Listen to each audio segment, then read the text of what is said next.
ઘડે માતા તો આવી જાય માતા એવી નવરી છે ઘડે ઘડે આવી જાય કેસક ને એવું હા કીધેલું છે માં વેણું મારેલું છે માં મારા કાકાએ જ વેણું મારેલું છે અને જ્યારે મારા કાકાએ જ્યારે અમારે નવો મઢ કરવા માં હું અભિમાન અહંકારની વાત નહીં કરતો પણ એક સત્યની ગાદી પર બેઠો હતો એટલે મારે બોલવું પડે નકર હું આ ના બોલું જ્યારે મારે મઢ કરવાનો હતો ત્યારે મારા માતા મને ભુવાજી મળ્યા બે ભુવાજી અત્યારે અમારા 10 વર્ષ પહેલાની વાત છે એ ભુવાજી એમ કીધું કે તમારે મઢ બનાવવો પડશે અને અમે ઘણી રાતો બગાડી છેલ્લે ખોડિયારમાં ભુવાજી હતા કાકા એને અમને રસ્તો બતાવ્યો કે તારી મઢ માંગે છે એટલે હવે મહેનત કરી અને એમણે કીધું કે તમારે વડીલોને બધાને ભેગા કરવા પડશે તો અમે વડીલો બધા અમદાવાદમાં મીટિંગ કરી ભેગા થયા પછી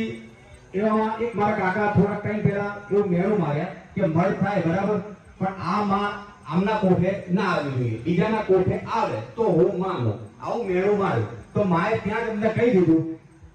કે હું નહીં આવું અને હકીકત મઢ આટલો